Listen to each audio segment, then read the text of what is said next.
Welcome into First Take. Good morning. Thank you for being with us. Skip Bayless, Stephen A. Smith, Molly Karam here. Guys, it's been a crazy morning already. These are the kind of days I love doing this show with you. What's up, man? Good to see you, bro. Good job on your breaking news. Me, Adam Schefter, all the football gurus. Okay. They are good gurus. Yes, they are. We got a lot of I'm breaking just a news. humble co-host. No, Yeah. we got a lot of breaking news today from last night as well. We're going to get into it. We blew up the rundown, so here we go. Let's get you guys caught up. The Cowboys quarterback situation, obviously, that's heating up in Dallas. What do the guys make of it? We'll dive into that. Plus, Terrell Owens reaches out to the Cowboys. Should we get our popcorn ready? We'll fill you in there as well. But first, Stephen A., you have some breaking news involving Kam Chancellor's holdout. Let's get into that right away. Kam Chancellor has decided that he's going to end his holdout. He's going to report back to the Seattle Seahawks. He and I text back and forth this morning, and essentially, without reading exactly what he said, what it comes down to is that he made a promise to Marshawn Lynch a couple of years ago about what they were going to do. His goal is to get back and capture a Super Bowl that they feel they lost last year, that they think they deserve. And more importantly than anything else, it really hurt him to see his team out there losing games without him, knowing that he could have made a big difference. He talked about his teammates. He talked about what he owed to them. He talked about what he owed to Marshawn Lynch and how that commitment to his teammates and the guys that he goes to war with is bigger than his business issues right now. He made no bones about the fact that he will not ignore the issues of being underpaid as the safety for the Seattle Seahawks, but he acknowledged that those are things that could and should be addressed in the offseason. Right now, as things presently stand, they're 0-2 and in danger of falling apart. And he realizes that he simply cannot just stand by the wayside and allow this to happen. And in fairness, to everybody involved, I'm not the only person that talked to Kam Chancellor. I'm quite sure Ray Lewis has spoken to Kam Chancellor. I know that Adam Schefter does his due diligence, and he knew exactly everything that was going on because he and I spoke as well.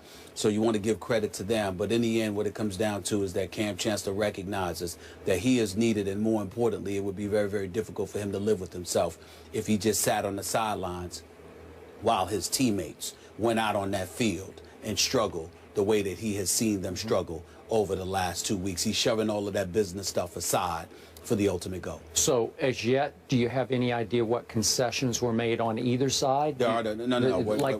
Just let it go? He was at about 4.5. Yeah. Remember, they came up to 8.1. There's like 900,000. It's about 900,000. Yeah. No concessions were made. No conversations took place. He just decided that it's time to go back and handle his business on that football field, and it's something that they can revisit in the offseason. Wow. That is noble. That is impressive. That is exactly what I thought and said on this show he should have done maybe a week ago. I get it, I get the impasse, and I know the philosophical differences that he wanted to be taken care of a little bit, at least in another year, by having some money moved up. But if you love your football team, as I know he does, and you like your chances even at 0-2, you gotta. I know some people look at it as cave in. It's not that he's caving in. He's just coming back for the good of his brethren. That's what he's doing. The guys that he's gone to battle with. Well, I want to make sure that I'm very, very clear about something here. According to Kam, there were conversations with the Seattle Seahawks in the past, obviously. From what I heard from other people, not Kam, Kam had told folks that John Snyder, general manager for the Seattle Seahawks, essentially looked him dead in his face and told him, I'm not taking care of you this year, next year, or the year after. You're under contract. Now, obviously, when you talk about the NFL culture, how teams can go to a player, ask them to restructure their deals, waive them, cut them, take a pay cut, etc., Kam Chancellor was very, very offended by that. Now, I'm not here to cast aspersions on John Snyder. I don't know him.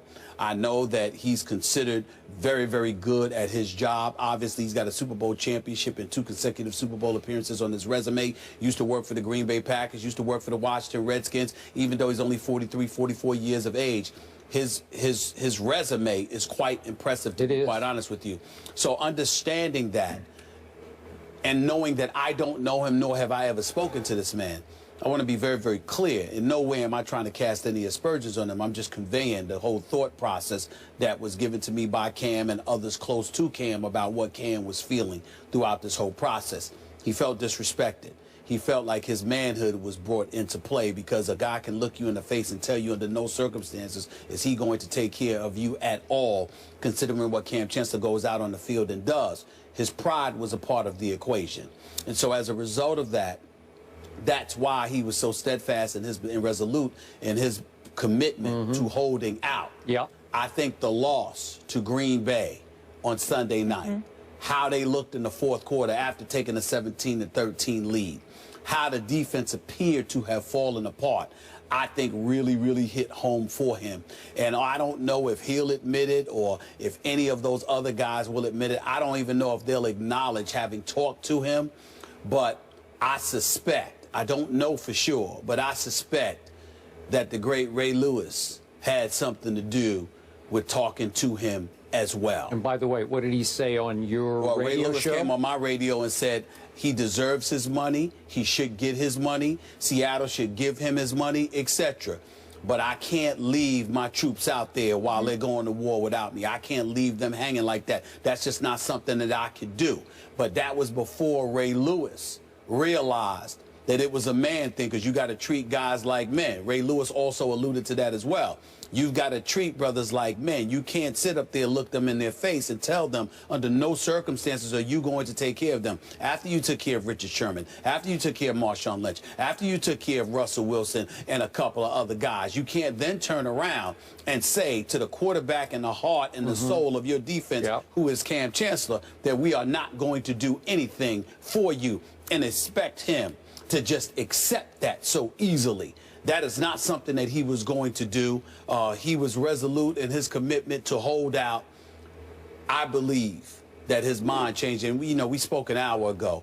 I got the impression that that loss on Sunday night to Green Bay, the manner in which they lost, resonated with him in such a fashion that he finally came to the conclusion, the hell with Snyder, Carroll, and everybody else in the front office. I'll deal with that in the offseason.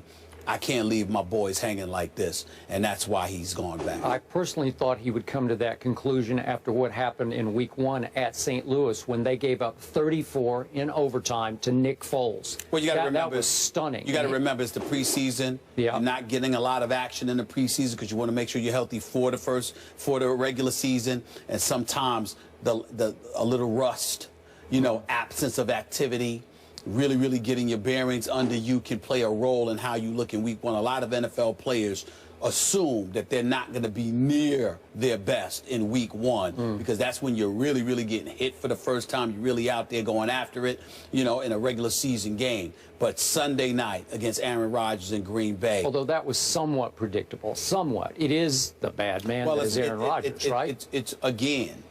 It's predictable, but then again, it isn't from the perspective of you have it locked in. It's one thing if you just play a bad game and you might still hold out.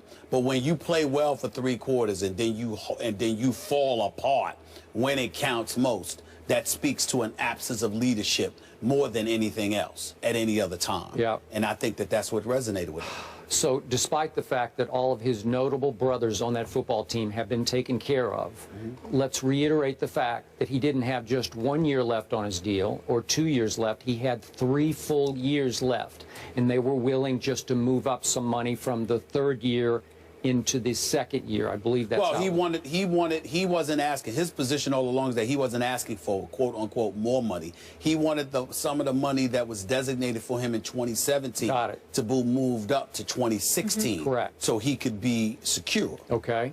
So going forward, this is your Super Bowl pick. Do you think this will immediately change the culture and life in Seattle? Yes. Okay. Yes, so I you do. think they'll get right back on track? I think they'll get right back on track. I think with Kam Chancellor on that field, particularly the kind of mission that he's on, he feels that he's undervalued, not just monetarily, but because of the manner in which he was spoken to by John Snyder, supposedly. He didn't tell me that. A couple of his teammates told me that. But in the end, when you have that kind of feeling, if you thought Kam Chancellor was violent before on the football field, I think you're going to see a little something extra. But also the thing that I think you have to watch out for, not everybody inside that locker room was openly supportive of him and his position. And if there is a danger in all of this, is that he'll remember that too. Yep. He knows that there were a lot of guys, especially Marshawn Lynch, because that is a name he mentioned specifically to come back for. Marshawn Lynch. I mean, he said coming back for Marshawn Lynch. How Marshawn Lynch and I made promises to one another a couple of years ago. I can't leave my dog hanging like that. That's a quote from him. I respect that. So when you look at it from that perspective, clearly somebody like Marshawn Lynch, I would say of all the players in the locker room, that's the biggest reason he's coming back. There are others who have supported him, but there are others who are either tepid in their support or non-existent in their support at all. And he's going to remember them too, and that could be dangerous. I believe the head coach was not on his bandwagon on this one, He's not thinking about. He knows about Pete Carroll. Yeah. He doesn't feel the same about Pete Carroll. I'm sure he does. All right, but I'm talking players. Sure. There were players that weren't openly supportive of him. Like, they were like, life can go on without me. Yep. You know, we play 11 on 11. I think that's a quote from Richard Sherman. I'm not saying Richard Sherman didn't support him. I'm saying we don't know how Kam Chancellor is going to receive those things. Yeah. And that's where that's the danger part that can come into the equation.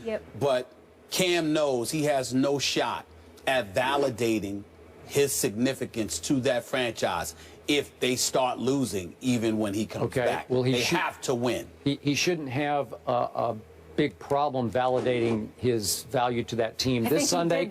No, I mean this Sunday they got the Chicago Bears in Seattle. Jimmy Clausen, Jimmy Clausen, can you handle that one, Cam? I think you can. The 12s. Then they get Detroit, who's sort of a semi-gimme, if you will, the next week in Seattle. Then they have to go to Cincinnati, and then it starts to get tough, and you'll start to figure it out. For your edification, is something that you need to know.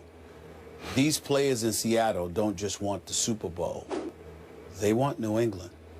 Good. I just want you to know that. Yeah, well, trust me, Tom Brady ain't flinching on that one. Right. Because he torched the Legion of without there's no B in it in the fourth quarter of the Super Bowl. Greatest fourth quarter of a Super Bowl I have ever seen from the great Tom Brady, the best quarterback in the National Football League. And I'm sure he would relish the opportunity to repeat that performance against those same Seattle Seahawks.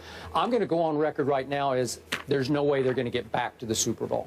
I just don't see it. There's two. You spoke of this little dissension, that dissension, this dissension, this dissension. We haven't even talked about Jimmy Graham, who's clearly unhappy because he's not getting the football. I don't know why. I don't know what's going on behind the scenes, but they're just not throwing him the football yet.